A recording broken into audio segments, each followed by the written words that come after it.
Start your career at KSG Institutions. No donation, no capitation. KSG Institutions. Singanallur, Coimbatore. நான் நேற்று ஒரு காணொலி பார்த்துட்டு இருந்தேன். இதில் சைதை துரைசாமியை ஒரு சேனல் கேள்வி கேட்குது. அப்போ அவரோட ஒப்பீனியன் ஓபிஎஸ் பற்றினா இங்கே நான் இதுக்கு என்ன இதுக்கு டைட்டில் கொடுக்கணும்னா பச்சோந்திகள், அரசியல் பச்சோந்திகள், அதுக்கப்புறம் இந்த மதில் மேல் பூனை இப்படியும் குதிக்கும் அப்படியும் குதிக்கும். இதில் அரசியல்வாதிகள் தான் ரொம்ப முக்கியமானவர்கள்.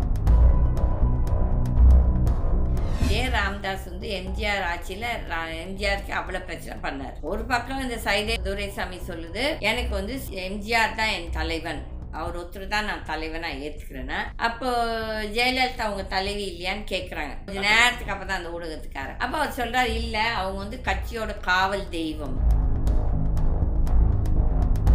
தானே தலைவி மேலே உங்களுக்கு மரியாதை இருந்தால் இந்த பிஜேபியோட போய் அலையன்ஸ் போடுவீங்களா? மக்கள் என்ன முட்டாளா, இல்லை தொண்டர்லாம் முட்டாளா? சொல்கிறோம் தொண்டர் தேவை. அப்புறம் தொண்டரோட உணர்வு என்ன? இந்த பிஜேபியோடய அலையன்ஸ் போடக்கூடாது. இந்த பிஜேபி தான் அவங்களுக்கு சாவு மணியை. டிஎம்கே 2001 நினைக்கிறேன், இல்லாட்டி 2011 நினைக்கிறேன். 10-12 கட்சியோட அலையன்ஸ் போட்டுச்சு. எது இந்த ஸ்டாலின் போட்டு ஜாதி கட்சி இதெல்லாம் போட்டு கடைசியில் தோத்துட்டாங்க. அப்போ நீங்க இவ்வளவு பேர்த்தோட அலையன்ஸ் போட்டு நீங்க தோத்தீங்க. அப்போ நிறைய அரசியல்வாதிகளுக்கு புரியல அந்த கடைசி நேரத்தில் மக்களோட உணர்வு என்ன இருக்குது, அதுக்கு தகுந்தபடி ஓட்டு விழும்.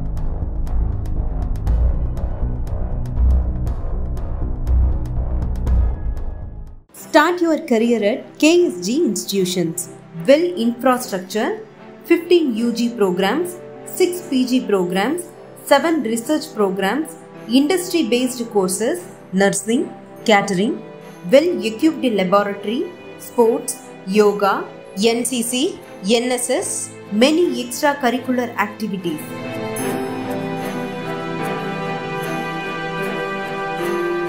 No donation, no capitation.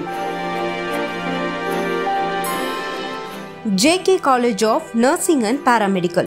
BSc Nursing 4-year course and Bachelor of Physiotherapy 4.5 years course.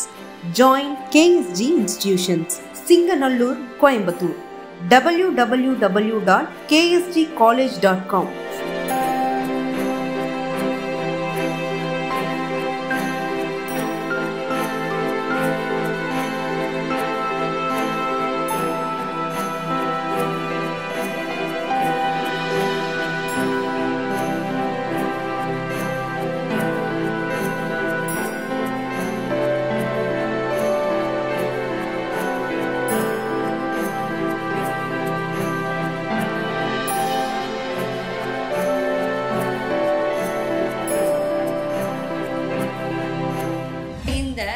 BJP கட்சி இன்றைக்கு இந்த பொருளாதாரம் அவ்வளோ மோசமாக இருக்கிறது.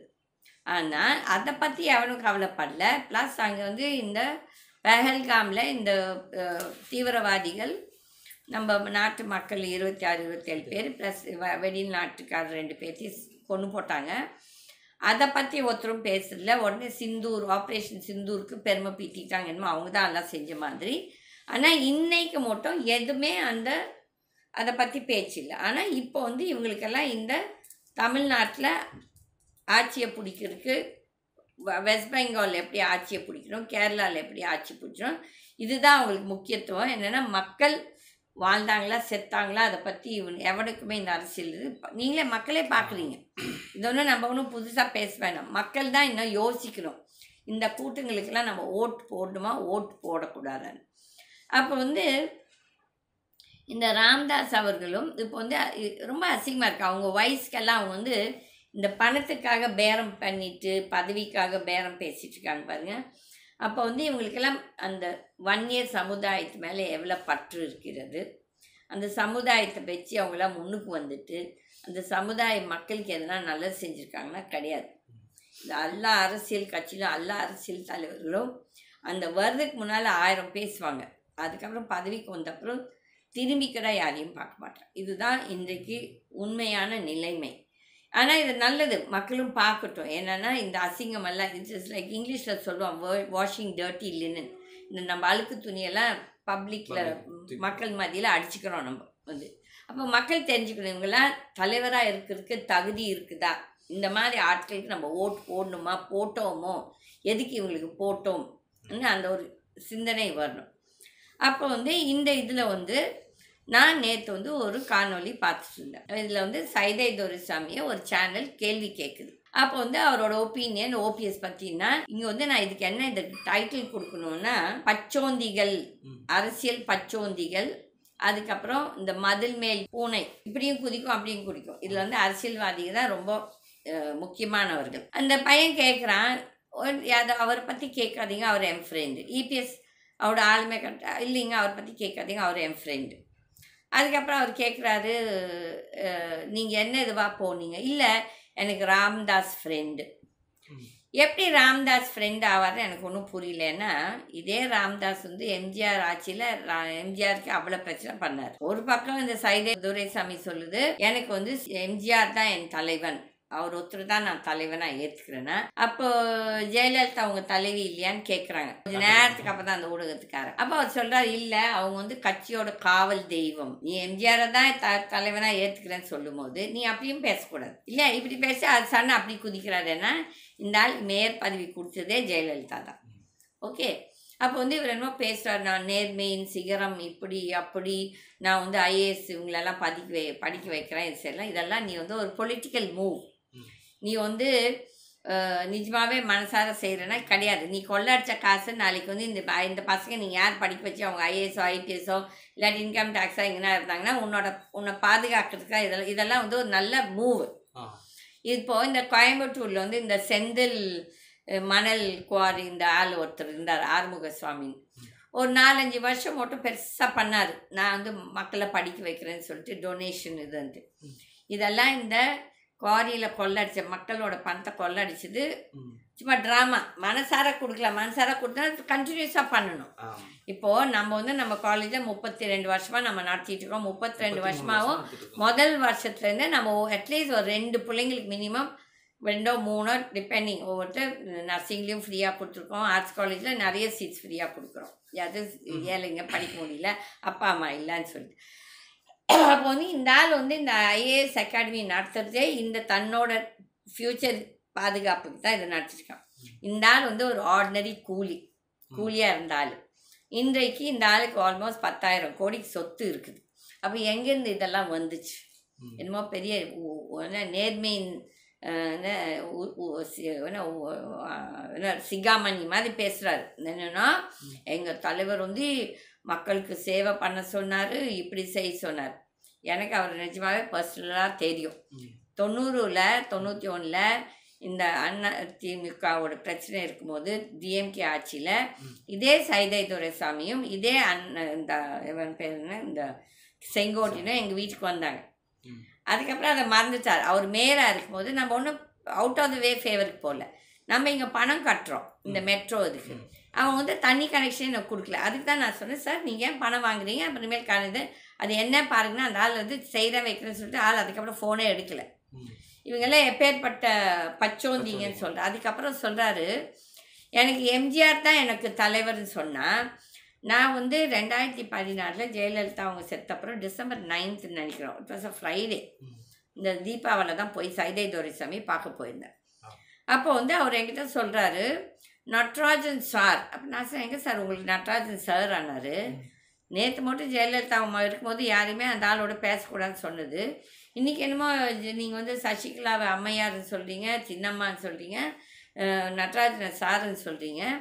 அப்போ உங்கள் தலைவிக்கு என்ன மரியாதை நீங்கள் கொடுக்குறீங்கன்னா வாயை மூடிட்டார். இப்போ நேற்று இந்த சேனலில் சொல்கிறாரு, எம்ஜிஆர் தான் என் தலைவர், இப்போ ஜெயலலிதா பற்றி கேட்குறாரு. அப்போ அதுக்கு அவனுக்கு பதில் இல்லாமல் கட்சியில் சொல்கிறார், அவங்க கட்சியை காப்பாற்றின காவல் தெய்வமாமா. இந்த பரதேசிங்களுக்கு எல்லாத்துக்கும் கட்சியில் பதவியையும் சம்பாதிக்கிறதுக்கு இந்த அம்மா காப்பாற்றி விட்டதுக்கு இவங்க அனுபவித்து வச்சுட்டு இன்றைக்கி இந்த கதையை பேசுகிறாங்க. அப்போது இவளை பேசும் இந்த சைதை துரைசாமி உங்கள் காவல் தெய்வத்து மேலே என்ன மரியாதை வச்சுது? உங்கள் காவல் தெய்வம் என்ன சொன்னாங்க?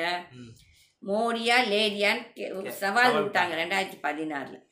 அப்போ இன்றைக்கி அந்த அம்மா உயிரோடு இல்லை, இன்னும் வரவே வராதுன்னு சொல்லிட்டு இந்த ஆளுங்கள்லாம் இன்றைக்கு மோடி அலையன்ஸ் வேணுமாமா, இது தேவையாமா, இது டிஎம்கேவை டிஃபீட் பண்ணுறதுக்கு இந்த அலையன்ஸ் இருந்தால் தான் இதுனா. அப்போ 2016 ஜெயலலிதா எந்த கட்சியோடய அலைன்ஸ் போடல, தனித்து போட்டி விட்டாங்க, சவால் விட்டாங்க. அதில் நம்ம பாராட்டணும். நம்மளுக்கு அவங்கள பிடிக்குதோ இல்லையோ நம்ம வந்து நல்லதை நம்ம பாராட்டணும். அப்போ வந்து ஒரு தனி பண்பில் சவால் விட்டு ஜெயிச்சு வந்தாங்க. அப்போ வந்து திமுகவில் அவ்வளோ அலைன்ஸஸ். அப்போ வந்து இந்நாள் சொல்கிறாரு, அரசியல் இதில் வந்து பொலிட்டிக்கல் இதில் வந்து நிர்பந்தம், அலைன்ஸ் இருக்கணும், அலைன்ஸ் இருந்தால் தான் நம்ம ஜெயிக்க முடியும், இப்படி முடியும் அப்படி முடியும்னா. அப்போ வந்து அதே திமுக வந்து 2011லையும் 2016லையும் காங்கிரஸோட அலைன்ஸ் போட்டாங்க. அப்போ ஏன் தோத்தீங்க? அப்போ வந்து மக்கள்னு ஒருத்தங்க இருக்கிறாங்க, மக்கள் யோசிப்பாங்க யாருக்கு ஓட் போடணும்னு சொல்லிட்டு. அப்போது இந்த ஆள் என்னமோ தான் தான் பெரிய அறிவு ஜீவினி மாதிரி இந்த மாதிரி அலைன்ஸ் போட்டால் தான் நம்ம ஜெயிப்போம் இப்படி அப்படின்னு கதை விட்டுட்ருக்காரு. என்ன கேட்குறதவெல்லாம் முட்டாளுன்னு சொல்லி அது கரெக்டாக கடவுள் எனக்காக பார்த்து அந்த பேட்டியை கொடுத்தாரு. ஏன்னா இந்த ஆளெல்லாம் எப்பேற்பட்ட பச்சோந்திங்கன்னு எனக்கு தெரியும். காரியம் இருந்தால் கீதமான்னு பேசுவாங்க, அதுக்கப்புறம் பார்க்க தெரியாதமா ஓடிடுவாங்க. அன்னைக்கு கூட ஏர்போர்ட் நீங்கள் சொன்னீங்கல்ல. ஆமாம், கோயம்புத்தூர் ஏர்போர்ட் அந்த இது டாக்டர் கிருஷ்ணசுவாமி இவங்கெல்லாம் எப்படின்னா அவங்களுக்கு காரியம் நடக்கும்போது மட்டும் நம்மக்கிட்ட ஓடி வருவாங்க, அதுக்கப்புறம் கருவாப்புள்ள மாதிரி தூக்கி போட்டுருவாங்க. நம்மளுக்கு ஒன்று இவங்களால ஒரு காரியம், நம்ம வந்து பிச்சை குப்பையில் வந்து வரல. இப்போ வந்து இவன் ஒரு கூலியாக இருந்துட்டு உனக்கு எங்கே 1000 கோடி கோடியாக சொத்து வீடு இதெல்லாம் எங்கேருந்து கொள்ளடிக்காமையா? நீ வந்து சேர்மனாக இருக்கும்போது இது கார்ப்பரேஷன் இதாக இருக்கும்போது மேயராக இருக்கும்போது நீ என்ன பெரிய புத்தராட்டம் நீ ஒன்றும் சம்பாதிக்கவே இல்லையா? இதெல்லாம் பொய். இவனுங்க வந்து பொய் பேசுகிறானுங்க. இவனுக்குலாம் மனசாட்சின்னு ஒன்று இருந்தால் இவங்கெல்லாம் எந்த ஊழலும் பண்ணலையா? இந்த ஆள் பயங்கரமாக ஊழல் பண்ணி மேயராக இருக்கும்போது அவ்வளோ பணம் சம்பாதிச்ச ஆள் பெரிய பெரிய யோகிய சிகாமணி மாதிரி பேசுறது. அந்த சேனல் பையனுக்கு சப்ஜெக்ட் தெரியல, அவனுக்கு பழைய ஹிஸ்ட்ரி தெரியாமல் அவன் கேள்வி கேட்கல. நானா அந்த ஆள்கிட்ட இருந்தேன்னா கேள்வி கேட்டிருப்பேன். ஃபஸ்ட்டு வந்து உங்களுக்கு எல்லாத்துக்கும் உங்கள் தானே தலைவி மேலே உங்களுக்கு மரியாதை இருந்தால் இந்த பிஜேபியோட போய் அலைன்ஸ் போடுவீங்களா? மக்கள் என்ன முட்டாளா இல்லை தொண்டர்லாம் முட்டாளா? சொல்கிறோம் தொண்டர் தேவை. அப்புறம் தொண்டரோட உணர்வு என்ன? இந்த பிஜேபியோடய அலைன்ஸ் போடக்கூடாது, இந்த பிஜேபி தான் அவங்களுக்கு வந்து சாவு மணி. அப்போ வந்துட்டு இவங்கெல்லாம் சந்தர்ப்பவாதி. ஏன்னா இவங்களுக்கு எல்லாத்துக்கும் செக் வச்சுருக்கான் பிஜேபி. அப்படின்னா இவன் எல்லாம் ஊழல் பண்ணியிருக்கான், எல்லா ஊழல் கதையும் இவனுங்ககிட்ட இருக்குது, அதை வச்சு இவனுங்கள மிரட்டுறானுங்க. அப்போ வந்து இந்த ஆள் பேசுகிறார் என்னமோ தான் ஏதோ பெரிய ஒரு எம்ஜிஆர் சொல்லி இவர் சேவை பண்ணுறாராமா, இது பண்ணுறாராமா. கொஞ்ச நாள் அவங்க மகன் செத்து போயிட்டான்னு சொல்லிட்டு கப்சிப்புன்னு பூனைக்குட்டியாட்டு. அப்போ ஏன்னா மக்கள் சந்திக்க போனாலும் உருப்படியாக பேசலை. ஓகே, இப்போ வந்து மறுபடியும் இப்போ அரசியலுக்கு வந்து என்னமோ குருமூர்த்தி இவர் ஃப்ரெண்டாமா, இவர் வந்து வந்துட்டாராமா, இவர் வந்து ஒரு 1 கோடி மக்கள் இவருக்கு பார்த்து ஓட்டு போட போகிறாங்க. எவ்வளோ தடவை நீயே சைதாப்பேட்டில் தோற்றுருக்க? நீ எல்லா தடவையும் ஒன்றும் ஜெயிக்கல. யார் இந்த சைதை தோற்ற? அப்போ வந்து என்னமோ பெரிய இவங்கெல்லாம் யார் மூஞ்சியை காமிச்சு நீங்கள் ஜெயிச்சிட்ருக்கிறீங்க? எம்ஜிஆர் அவர்களும் ஜெயலலிதாவோட ஃபோட்டோ காமிச்சு நீங்கள் ஜெயிச்சிட்ருக்கீங்க. அதுக்கப்புறம் கொள்ளாடிச்ச காசை செலவு பண்ணிவிட்டு அதை வச்சு ஓட்டை வாங்குறீங்க. ஆனால் பேசுகிறதெல்லாம் என்னமோ பெரிய இவனுங்கெல்லாம் என்ன சத்யவான் இது ஹரிச்சந்திர பிரபுங்க மாதிரி என்னமோ கொள்ளையே அடிக்காத மாதிரி இவனுங்கெல்லாம் இந்த ஆள் பேசிட்டு. அப்போ தான் நினச்சேன், எப்பேற்பட்ட பச்சோந்திகள். ஒரு நேரம் வந்துட்டு ஜெயலலிதா அம்மாவுக்கு நாங்கள் மரியாதை கொடுங்க சார். அப்போ என்ன மரியாதை இங்கே பிஜேபியோட அலைன்ஸ் போடும்போது? நீ எதுக்கு போன இந்த குருமூர்த்தி மாமாவோட? நீ ஒரு மாமா வேலை பார்க்குறது. ஓகே, இதெல்லாம் சந்தர்ப்பவாத அரசியல், மக்கள் எல்லாம் பார்த்துட்டு தான் இருக்கிறாங்க. நீங்கள் வந்து டிஎம்கே வந்து 2001 நினைக்கிறேன், இல்லாட்டி 2011 நினைக்கிறேன், 10-12 கட்சியோட அலைன்ஸ் போட்டுச்சு. எது இந்த ஸ்டாலின் போட்டு ஜாதி கட்சி இதெல்லாம் போட்டு கடைசியில் தோத்துட்டாங்க. அப்போ வந்து நீங்கள் இவ்வளோ பேர்த்தோட அலைன்ஸ் போட்டு நீங்கள் தோத்தீங்க. அப்போ வந்து நிறைய அரசியல்வாதிகளுக்கு புரியல, அந்த கடைசி நேரத்தில் மக்களோட உணர்வு என்ன இருக்குது, அதுக்கு தகுந்தபடியே ஓட்டு விழும். இந்த ஆள் இப்போ ஃப்ரெண்டு இந்த குருமூர்த்தி இவரை தூக்கிட்டு போகிறாரு. நான் எழுதி வைக்க சொல்கிறேன், இந்த அதிமுக தனியாக நின்னாலும் கூட ஓரளவு ஜெயிச்சு வருவானுங்க. இந்த பிஜேபின்னு சொல்கிற இந்த சாவுமணி கட்சியை தூக்கிட்டு போனானுங்கன்னா அவங்களுக்கு சாவுமணி தான் அடிக்கும். ஓகே, நாட் தட் திமுக பெரிய யோகிய சிகாமணிகள் இல்லை. இன்றைக்கி வந்து அவ்வளோ அயோக்கியத்தனம் திமுக பண்ணுது, அவ்வளோ ஊழல் பண்ணுது, ரவுடிசம் பண்ணுது, எல்லாம் பண்ணுது. நிஜமாகவே ஒரு நல்ல அமைப்பு வந்து நின்னாங்கன்னா நிஜமாகவே ஜெயிக்கலாம். ஆனால் இவங்க செய்கிற பெரிய தப்பு என்னென்னா அந்த பிஜேபியோட அலைன்ஸ் போடுது. நம்ம மறைச்சிட்ருக்காங்க எல்லாத்தையும். இப்போ வந்து பிரேமலதாவை வந்துட்டு இபிஎஸ் ஏமாற்றி போட்டார். அந்த ஆளும் அப்படி தான். அதான் சொல்கிறேன், இந்த அரசியல் இந்த பரதேசிங்க, இவங்கெல்லாம் பரதேசிங்க. இந்த அரசியல் பரதேசிங்க வந்துட்டு இவங்களுக்கு காரியம் நடந்தால் அப்படி 100 தடவை ஓடி வருவாங்கடா நம்ம வீட்டுக்கு. இவனுக்கு எப்படின்னு எனக்கு தெரியும், நான் பார்த்துருக்கேன்ல இவங்களை எல்லாத்தையும். அதுக்காக காரியம் நடந்துட்டா உங்களை எனக்கு தெரியுமான்னு சொல்லிட்டு மாதிரி பண்ணுவாங்க. இது வந்து நல்லதுக்கே இல்லை. ஏன்னா இவங்களுக்கெல்லாம் ஏதோ ஒரு நேரத்தில் யாரோ ஒருத்தர் வந்து பாடம் கற்றுக் கொடுப்பாங்க. அப்போ வந்து இவங்களுக்கெல்லாம் இவங்க தலைவி மேலே என்ன மரியாதை இருக்குது? இந்த இபிஎஸ் கடை இந்த பிஜேபியோட அலைன்ஸ் போட்டுட்டு எல்லாத்தையும் மறைச்சிட்டு இவங்க வந்து இந்த இடி கேஸ் இப்போ வந்து அன்புமணி மேலே இடி கேஸ் இருக்குது, சிபிஐ கேஸ் இருக்குது. அந்த தான் வந்து ஹெல்த் மினிஸ்டராக இருக்கும்போது தான் பண்ண ஊழல்கள் எல்லாம் அதை வச்சுட்டு இப்போ மறைச்சிட்டு இந்த அலைன்ஸை போடுறாங்க. இந்த அலைன்ஸ் இல்லாதாலே வந்து பிஜேபியோட இந்த அதிமுக அலைன்ஸ் ஜெயிக்கும்னா கிடையாது. மக்கள் வந்துட்டு பிஜேபினாலே எரிச்சலில் இருக்காங்க. இன்றைக்கி விலைவாசி அப்படி இருக்குது, எல்லாம் இருக்குது. இவங்க பேச திமிர் பேச்சுகள் எல்லாமே. ஸோ அதெல்லாம் இந்த தைதை துரைசாமியெல்லாம் வந்துட்டு மனசாட்சி விலைக்கு விற்று போட்டு பேசுகிறாங்களா என்னன்னு தெரியல. ஓகே, நிஜமாகவே அவங்கள பற்றி அவங்க கட்சிக்காரங்கக்கிட்ட கேட்கணும். நம்ம ஒரு பேட்டி எடுக்கலாம், பேட்டி எடுத்து அதையும் போட்டு விடலாம். ஏன்னா அவங்கெல்லாம் தைதையோட பழைய ஆரம்ப காலத்தில் எப்படி இருந்தாலும் கொடியை தூக்கிட்டு சுற்றிட்டு இருந்தான்னு அவங்களுக்கு தெரியும். இப்போ என்னமோ பெரிய மேயரு, பெரிய மனுஷன் இல்லை, பாதி மந்திரிங்க பிச்சை எடுத்துகிட்டு இருந்தவனுங்க, சோத்துக்கு லாட்ரி அடிச்சுட்டு இருந்தவனுங்க. ஆனால் இன்றைக்கி வந்து அரசியல் வந்து சம்பாதிச்சாங்க பல கோடி, அதாவது பல 1000 கோடிகள், பல லட்சம் கோடிகள். ஒன்றுமில்லை, அந்த எஸ்பி வேலுமணி நம்ம கோயம்புத்தூரில் அவங்க அப்பா வந்து இந்த சுகுணா மில்ஸில் கூலி வேலைக்கு போயிட்டு இருந்தான். அப்போ இவனுக்கு எங்கேருந்து இவ்வளோ லட்சம் கோடி வந்துச்சு? அப்போ இந்த இடி இன்கம் டேக்ஸ் எல்லாம் அவங்களெல்லாம் நீங்கள் கேள்வி கேட்க மாட்டிங்களா? அப்போ என்ன பெரிய உங்கள் லா, உங்களோட ரூல்ஸு, உங்களோட இதெல்லாம் நீதி நியாயங்கள் எல்லாம் இதெல்லாம் அழியணும். நம்ம மக்கள் எல்லாம் கடவுள்கிட்ட என்ன வேண்டிக்கணும்னு அந்த கடவுள், இந்த இயற்கை கடவுள்கிட்ட இவனுங்களெல்லாம் அழிச்சே தீரணும். இவங்கெல்லாம் அழிஞ்சாதான் நாட்டுக்கு நல்லது நடக்கும். இவங்கெல்லாம் சாபக்கேடு நாட்டுக்கு. இவங்களெல்லாம் சபிச்சே தீரணும். கடவுள் வைக்கிறார், அவங்களுக்கு ஏதோ ஒரு வெடி வைக்கிறார், வைக்காம ஒன்றும் கிடையாது. ஆனால் அவனுங்க நினச்சிட்டு இருக்கானுங்க அவனுங்கெல்லாம் பெரிய மேதாவிங்க. அதனால் இது வந்துட்டு இன்றைக்கி நம்ம இந்த அதிமுக, இந்த பாமக, இந்த பாஜக, இந்த தைதை துரைசாமியோட பெரிய பேச்சு, பெரிய தான் வந்து அதில் வேறு பாட்டு, எம்ஜிஆரோட பாட்டு, அந்த பாட்டுக்கெல்லாம் இவங்களுக்குலாம் யோகிதமே கிடையாது. அந்த ஆள் மனசாட்சியை தொட்டு நான் வந்து ஒரு 1000 ரூபாய் கடை ஊழல் பணம் தொட்டது இல்லைன்னு சொல்லட்டும், நான் சொல்லுவேன், தைரியமாக சொல்லுவேன், என்னால் சொல்ல முடியும். அந்த ஆள் அதை சொல்ல முடியுமா? மூஞ்சி முகர்கட்டையை வச்சுட்டு இவனுங்க கதை விட்டுட்ருக்காங்க. நாட்டு மக்கள் எல்லாம் அந்த அளவுக்கு முட்டாள் கிடையாது. Start your career at KSG Institutions.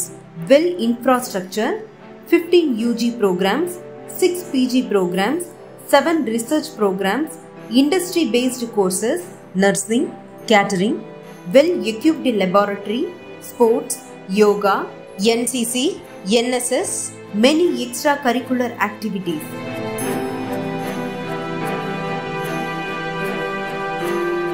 No donation, no capitation. JK College of Nursing and Paramedical, BSc Nursing 4-year course and Bachelor of Physiotherapy 4.5 years course. Join KSG Institutions, Singanallur, Coimbatore. www.ksgcollege.com.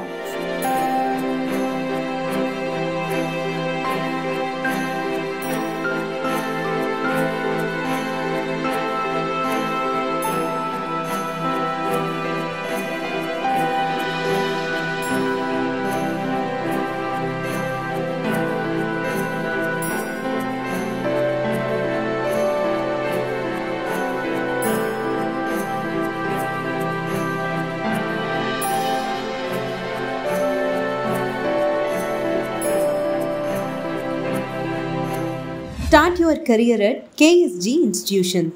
No donation, no capitation. KSG Institutions, Singanallur, Coimbatore.